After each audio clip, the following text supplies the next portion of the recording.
بەڕێزان گفتگۆ دەکەین لەبارەی گرنگی یەکێتیەکی بەهێز لە بەغدا. کاندیداکانی یەکێتی دەتوانن لە بەغدا چی بکەن، چی بۆ ژیانی خەڵک بکەن، چی بکەن لەوێ کە مافەکانی خەڵکی کوردستان ئەوەی کە بەدی نهاتووە لەوێ بەدی بێ، ئەوەشی کە بەدی هاتووە لەوێ سەقامگیرتر بێ. کاندیداکان چۆن دەچێنێ و خەڵک چۆن داوای دەنگیان لێ دەکەن. گفتوگوێن پرس و باس بابەتاکەین لەگەڵ زۆر بەڕێز دکتۆر بەرزان محەممەد عەلی دارتاش، کاندیدی ژمارە سی لیستی 222 یەکێتی نیشتیمانی کوردستان لە بازنەی سلێمانی. دکتۆر سڵاو لێبێ. سڵاو لە خۆشتان زۆر بەخێراتی سەرچاو. سەرچاو. دکتۆر بەڕێزت ژمارە سی. بەڵێ. لە پزیشکی دادی سلێمانی کارەکەی لەوێ بەڕێوبەری. بەڵێ. پێم خۆشە باسێک لەوە بکەی بۆ ناسانێک بۆ بینێرە بەڕێزانی کە ئێستا نازانن بەڕێز لە چوارێک دەکەن. بەڵێ هەڵبەتە من پزیشکی پسپۆری ڕاوێژکارم، واتە پرۆفیسۆر لە بواری پزیشکی دادوەریدا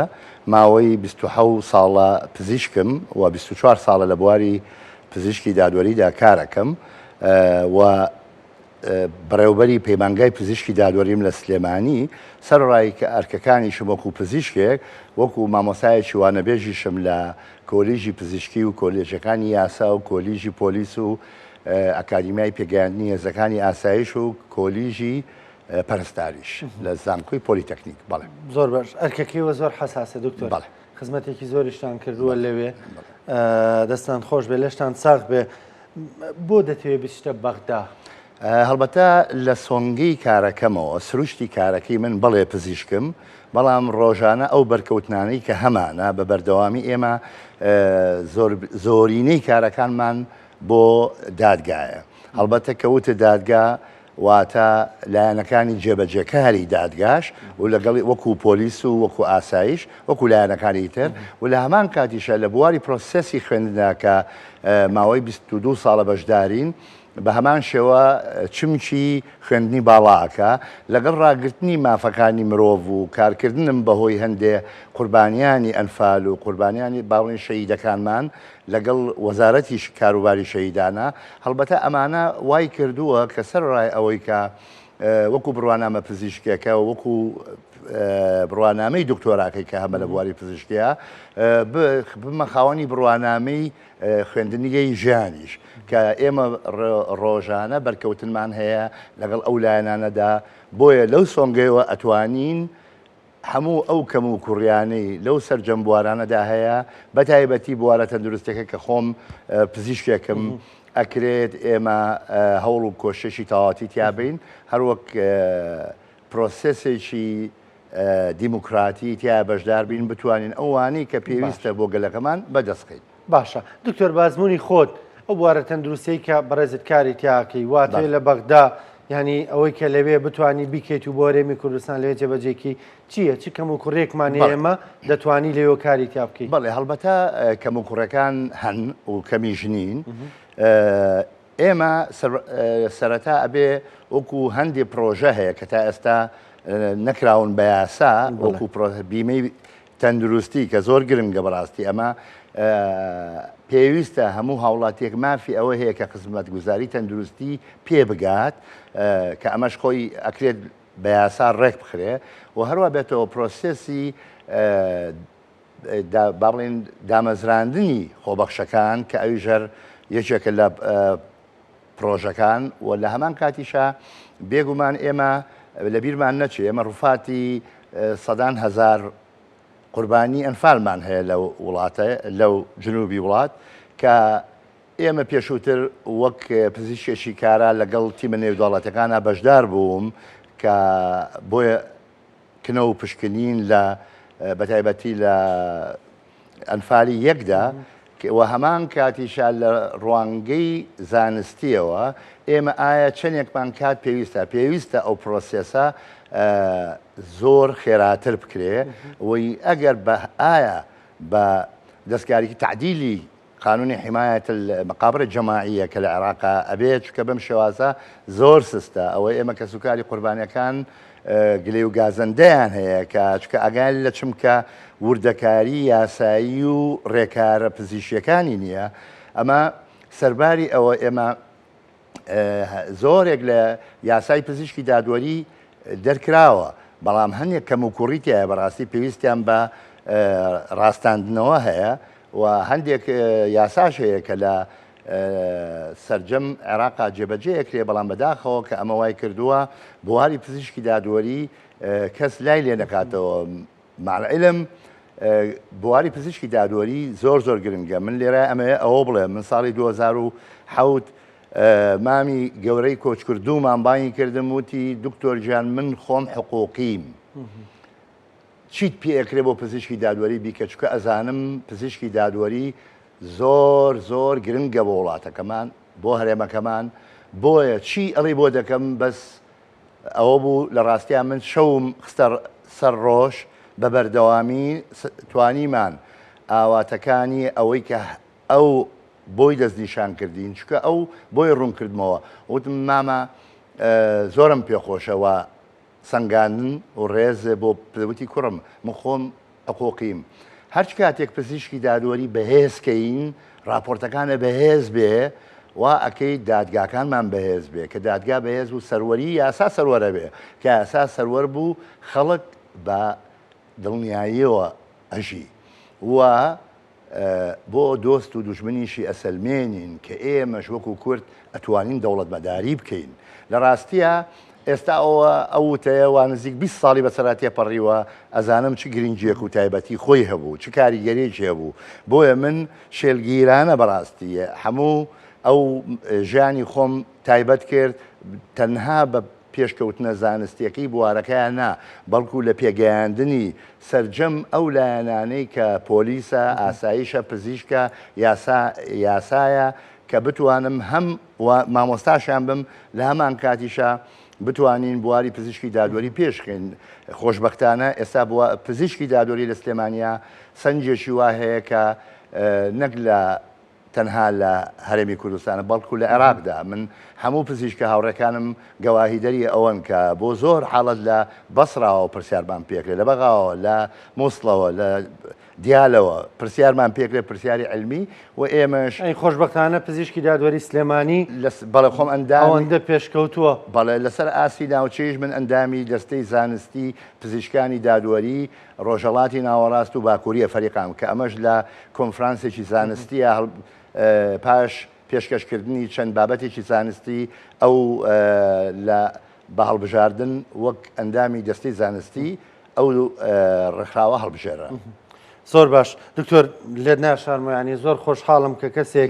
ئەوەندە ورد لە بوارەکەی خۆیدا دەیەوێ بوارەکەی خۆی بەرەو پێش بێت زۆر زار بەربژێرەکانەکەوین ینی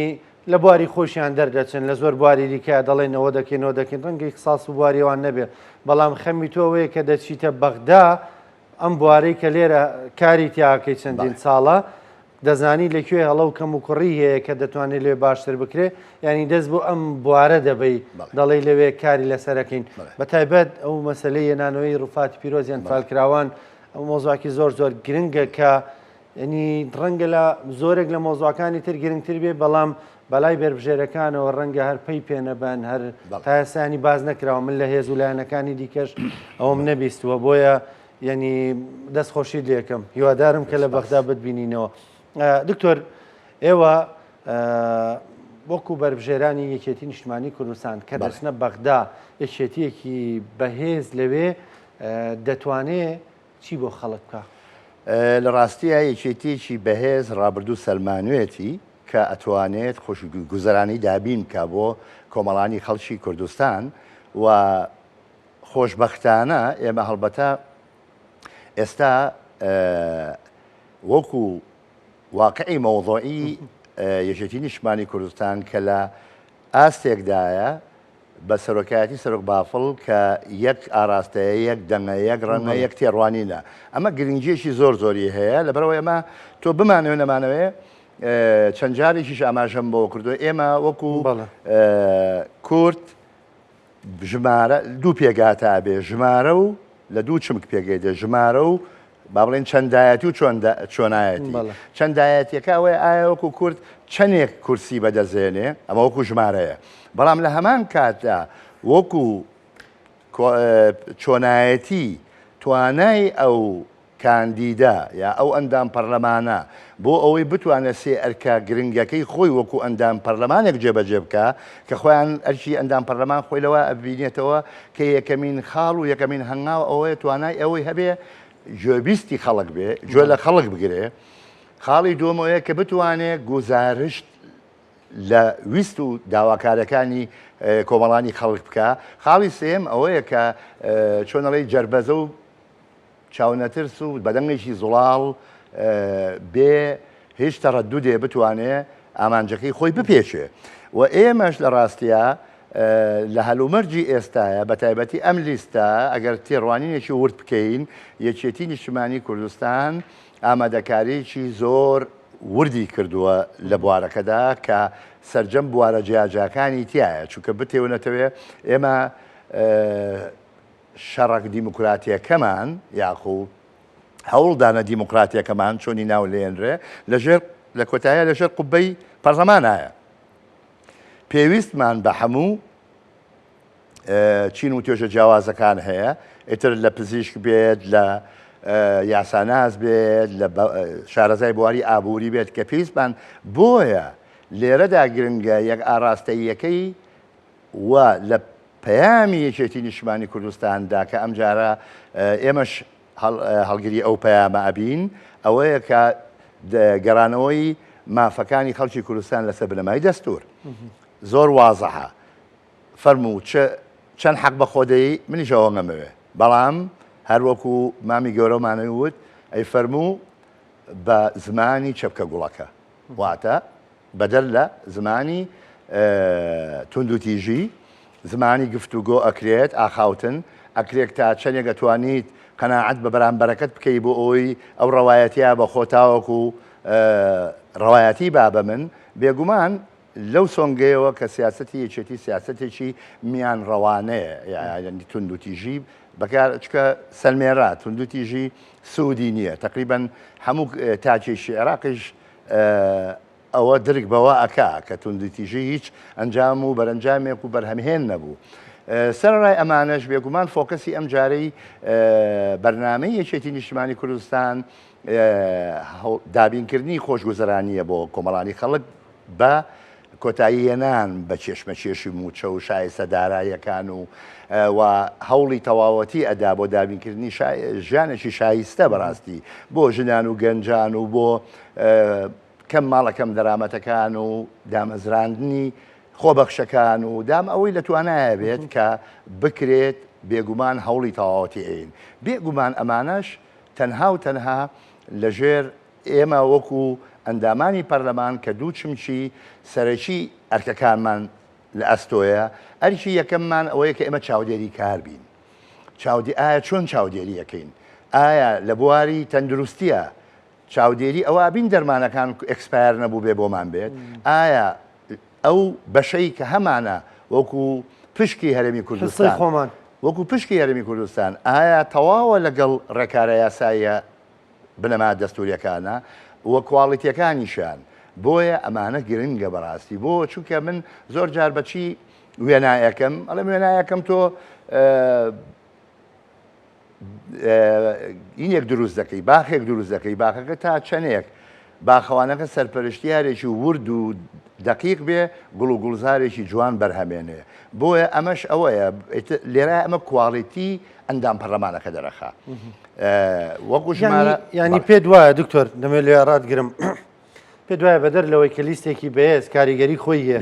ناو لیستەکەدا پەرلەمانتارەکەش بێ خۆی بەهێز بێ بێ کاریگەر بێ بێگومان ئێمە ئەوە لە ڕابردووە دەرکەوتووە و وازەحیشە لەسەر ئاستی عێراقیشە کە مامی گەورەمان چ پێگە و سەنگ و هێزێکیە بوو و ئێستاش بە هەمان سیاست کە ڕەوتەکرێت بێگومان لە چێوە سەرچاوی گرتووە ئێمە لەوە سەرچاوی گرتووە لە تێڕوانینی یەکێتی لە سیاسەتی ناوخۆ دەرەوەیە سیاسەتێکی میان ڕەوانە بووە کە توانوێتی گرێت سەرجەم ئەو حیزبانەی لەسەر گۆڕەپانی عێراقا سەنگ و پێگەیان هەیە پەیوەندیکی باشیان لەگەڵا هەر لە سەرەتاوە بتوانێت پەیوەندێکی باشیان لەگەڵادانێ بتوانێت گەنگەشە و گفتوگۆ و بابەتیانە داواکاریەکان بخرێتە سەر باس و لێکۆڵینەوە بۆیە ئێمەش هەر لەو سۆنگەیەوە هەتاوەکو ژمارەی کورسەکانی یەکێتی نیشتیمانی کوردستان زیاد بکە واتە